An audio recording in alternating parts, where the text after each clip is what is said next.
Bonjour et bienvenue pour cette nouvelle séquence des paroles de la vie éternelle. Ces jours-ci, nous allons fêter la Pâque. La Pâque est la fête de la résurrection du Christ. Mais cette Pâque que nous fêtons en tant que chrétiens, en tant que disciples de Jésus-Christ, est complètement différente que la Pâque des Juifs. Les Juifs fêtent la Pâque Pessah, qui est la fête de leur sortie d'Égypte. Et, souvent, beaucoup de chrétiens font, font des gymnastiques, je dirais, des gymnastiques intellectuelles pour essayer de prouver que c'est la même chose.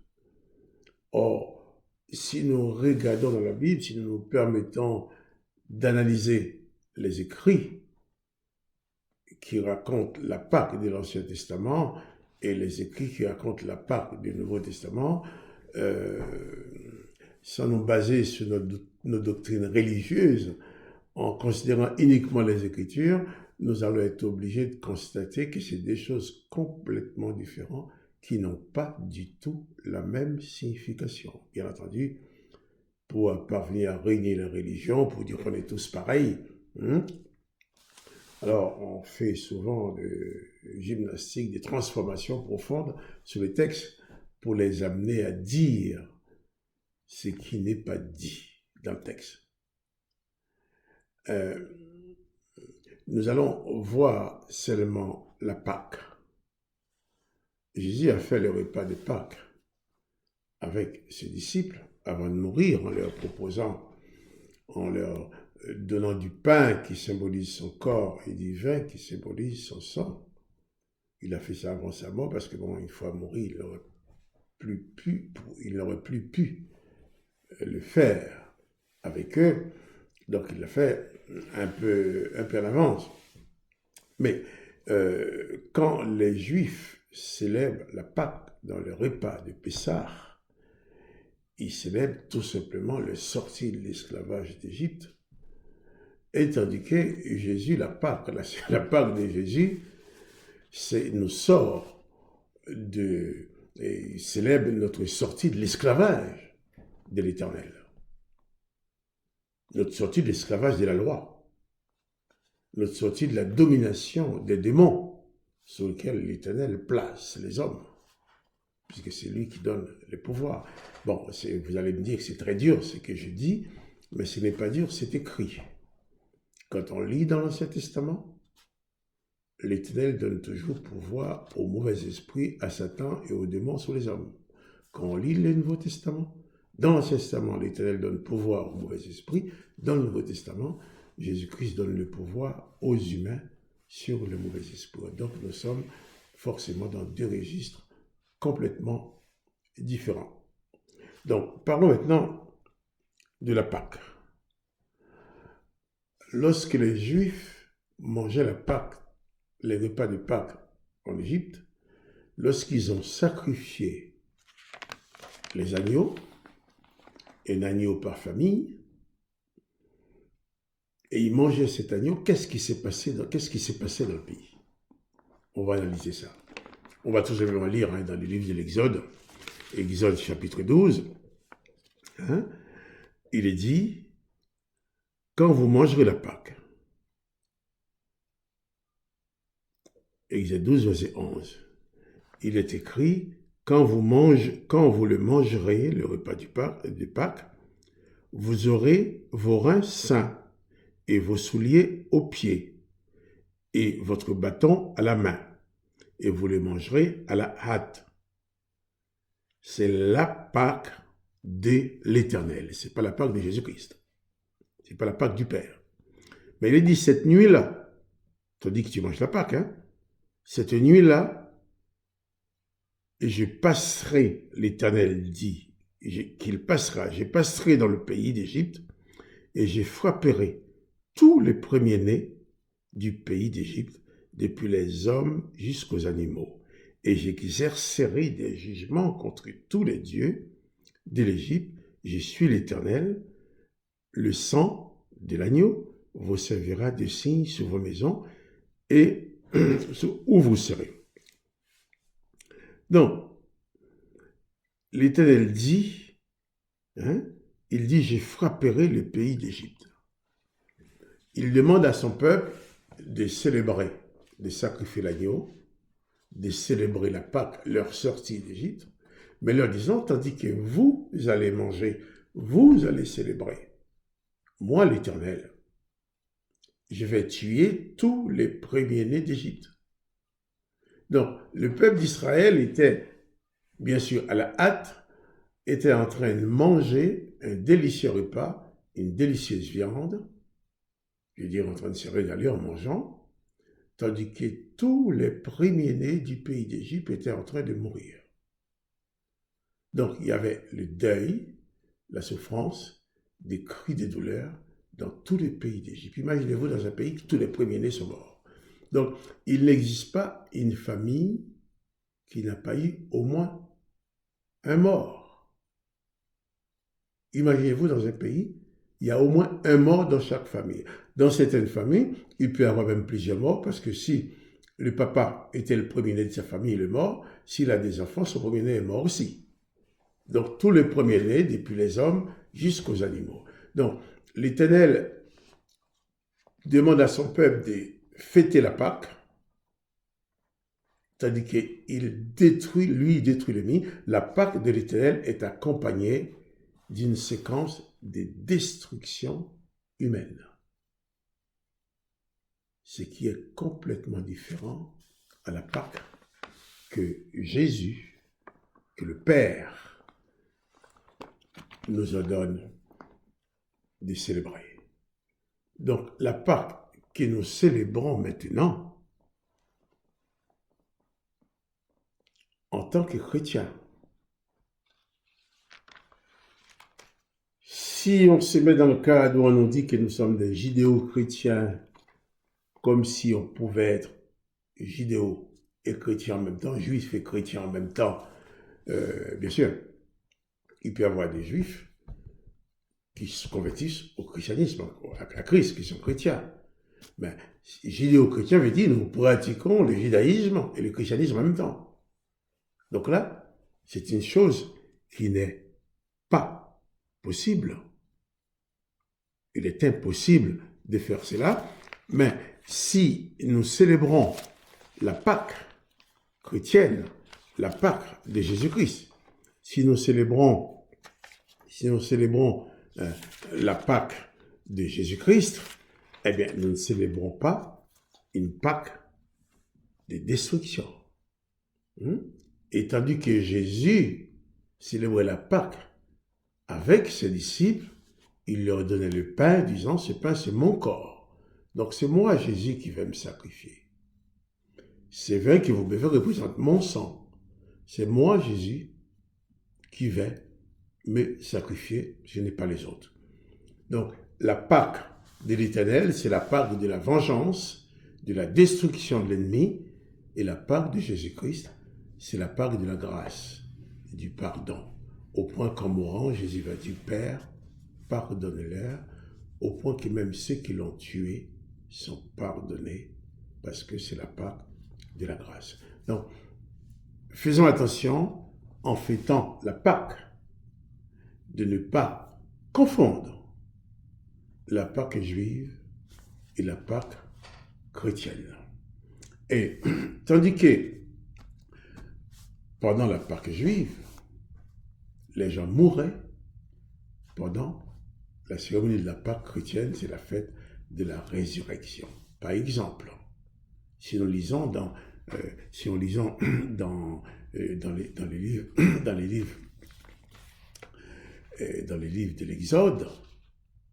livres de l'Exode, nous allons voir que l'Éternel fait ouvrir des failles dans la terre pour engloutir ses ennemis. Et à la mort de Jésus, le texte nous dit que la terre trembla. Et lorsque la terre tremble, les rochers se sont fendirent, la terre s'ouvre pour laisser sortir des morts. Il y a des passages dans l'Ancien Testament où l'Éternel a fait aussi que la terre s'ouvre. Par exemple, dans une séquence avec les fils de Corée, quand ces fils de Corée étaient en contestation avec Moïse, dans Nombre chapitre 16,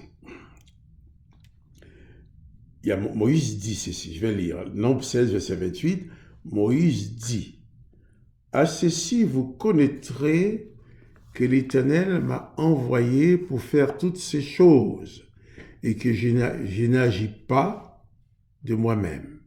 Si ces gens meurent comme tous les hommes meurent, s'ils subissent le sort commun de tous les hommes, ce n'est pas l'Éternel qui m'a envoyé. Mais si l'Éternel fait une chose inouïe, si la terre ouvre sa bouche pour les engloutir avec tout ce qui leur appartient, et qu'ils descendent vivants dans le séjour des morts, vous saurez alors que ces gens ont méprisé l'Éternel. » Comme il achevait de prononcer toutes ces paroles, la terre qui était sur eux se fendit. La terre ouvre sa bouche et engloutit eux et leurs maisons avec tous les gens de Corée et tous leurs biens. Et ils descendirent vivants dans le séjour des morts, eux et tout ce qui leur appartenait.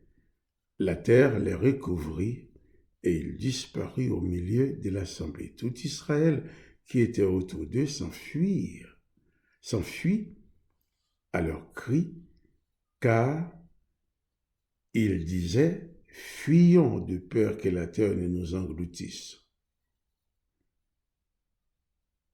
Un feu sortit d'auprès de l'Éternel et consuma les 250 hommes qui offraient le parfum. Je ne vais pas continuer cette lecture, mais c'est pour dire que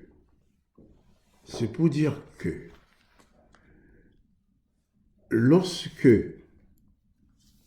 l'Éternel est face à des pécheurs qui lui désobéissent,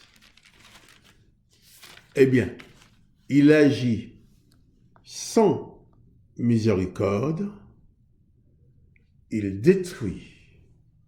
Et c'était le cas pour les Égyptiens qui combattaient Israël, le peuple de l'Éternel.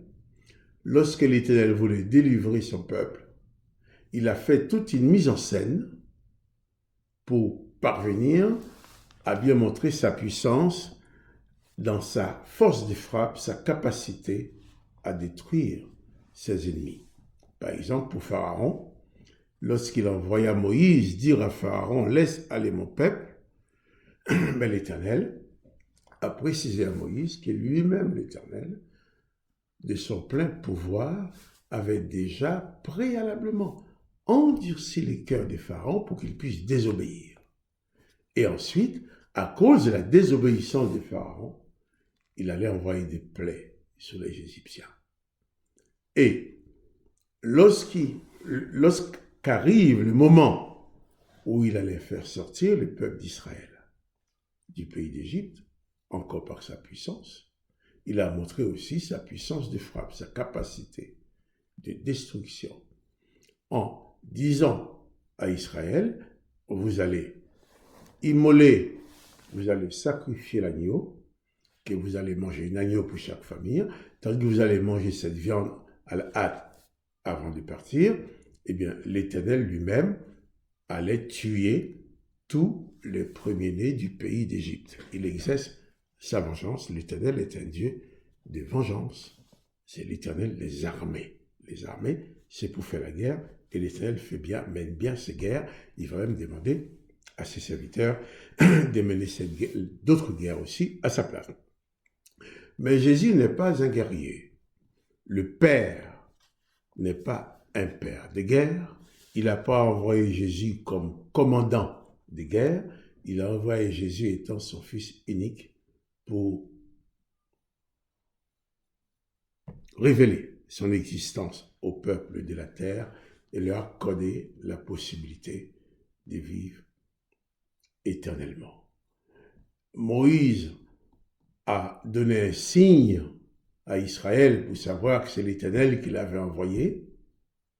Et Jésus, lui, comme signe, il va laisser à ses disciples, il va dire, aimez-vous les uns les autres, que vous soyez un, à ceci, tous connaîtront que vous êtes mes disciples, à ceci, tous sauront que le Père m'a envoyé.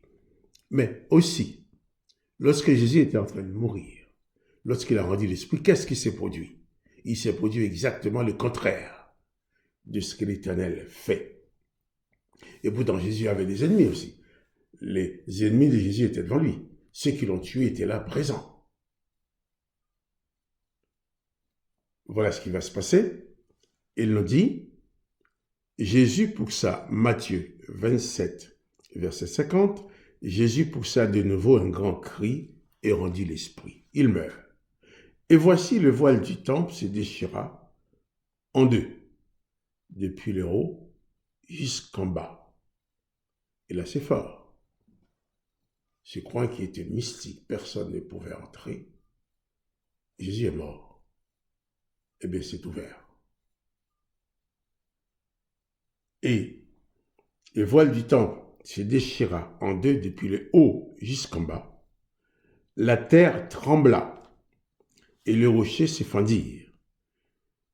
Les sépulcres s'ouvrirent et plusieurs corps des saints qui étaient morts ressuscitèrent.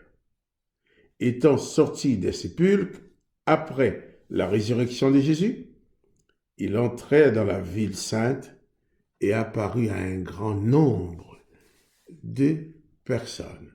Et les centeniers et ceux qui étaient avec lui pour garder Jésus, ayant vu le tremblement de terre et ce qui venait d'arriver, furent saisis d'une grande frayeur et dirent assurément, cet homme était le Fils de Dieu. Moïse donne pour preuve qu'il parlait au nom de l'Éternel. Ce qu'il y avait comme preuve, c'est que la terre ouvre sa bouche et engloutit des humains qui étaient des ennemis de Moïse. Jésus, pour prouver à ses ennemis qu'il était vraiment fils du Père, Jésus fait que la terre s'ouvre. Mais cette terre qui ouvre sa bouche, à la mort de Jésus, n'engloutit personne. Au contraire, elle ouvre sa bouche pour laisser sortir des personnes différentes. L'Éternel ouvre la terre pour engloutir les gens. Jésus ouvre la terre pour ressusciter les morts. Deux dimensions complètement différentes. Donc, il convient de ne plus commettre l'erreur de dire que les deux, c'est la même chose, de chercher des similitudes. Les similitudes, oui, on appelle les deux Pâques. Mais la célébration de la Pâque juive, c'est la célébration de la libération d'Israël et de la vengeance et de la mort des ennemis. Et la célébration de la Pâque chrétienne, c'est la célébration de la victoire sur la condamnation, la victoire de la délivrance de ceux qui croient en Jésus et du pardon accordé même à ses ennemis. Parce qu'en mourant, il a aussi dit, Père, pardonnez-leur, car ils ne savent ce qu'ils font. Donc il y a Pessah et Pessah, il y a Pâques et Pâques. Il ne faut surtout pas les confondre, il ne faut plus tomber dans ce piège des religions qui veulent nous dire que nous sommes judéo-chrétiens. Non, on est judéo ou on est chrétien. Attention, le fait qu'on n'est pas judéo ne dit pas qu'on doit détester les juifs, pas du tout. On doit les aimer. Si tu n'aimes pas les juifs, donc tu n'aimes pas Jésus non plus. Jésus était un juif. Mais le fait de les aimer ne dit pas que nous devons avoir les mêmes pratiques qu'eux. Parce que Jésus n'avait pas eu les mêmes pratiques, Jésus n'a pas employé les mêmes méthodes que l'Éternel. Les Juifs servent l'Éternel des armées, ils ont le droit de le faire. Mais nous avons le devoir de les aimer. Mais nous avons le devoir aussi de prier pour eux, pour qu'un jour les yeux s'ouvrent sur le Père de la grâce, qu'ils puissent recevoir aussi la grâce de Christ dans leur vie. Pessah, c'est la fête de la délivrance des enfants d'Israël et de la destruction de l'ennemi par l'Éternel. La Pâque chrétienne, c'est la fête de la délivrance de tous les peuples qui le souhaitent du péché. C'est la fête de la libération, de la délivrance, du pardon accordé même à ceux qui se comportaient en ennemis du Père, en ennemis de Jésus-Christ, qu'à ceux-mêmes qui ont crucifié Jésus étaient là. La terre a tremblé, la terre s'est fendue, mais ils ne se sont pas engloutis eux-mêmes. Ils ne sont pas morts, au contraire, ils ont constaté que des morts sont sortis du tombeau. Alors, à ceux-ci, ils ont dit, ah, certainement, Jésus était le Fils de Dieu. Et pourquoi a-t-on demandé la mort de Jésus? Les Juifs, les chefs religieux ont demandé la mort de Jésus à Pilate. Ils ont dit, il doit mourir parce qu'il s'est fait Fils de Dieu. On l'a tué parce qu'il s'est fait Fils de Dieu, mais à sa mort, même ses ennemis ont reconnu, ceux qui l'ont tué ont reconnu qu'il était effectivement le Fils de Dieu. Donc le Fils du Dieu, le Père, qui nous accorde la possibilité de vivre éternellement. Pâques, c'est la fête de la sortie du péché, de la sortie de la condamnation, la fête de notre libération du pouvoir de Satan et des démons, comme l'Éternel le donne sur les hommes. Alors, Pessah, pour les Juifs, Pessah pour les chrétiens, c'est pas pareil. Pâques pour les Juifs, Pâques pour les chrétiens, ça porte le même nom. Mais ça ne célèbre pas les mêmes événements. Que la paix et la grâce du Christ soient sur toi. Et faites attention à ne pas vivre dans la confusion. Tu ne peux pas être disciple de Jésus-Christ et disciple de Moïse en même temps, car les actes exigés par les deux maîtres ne sont pas les mêmes. Au revoir.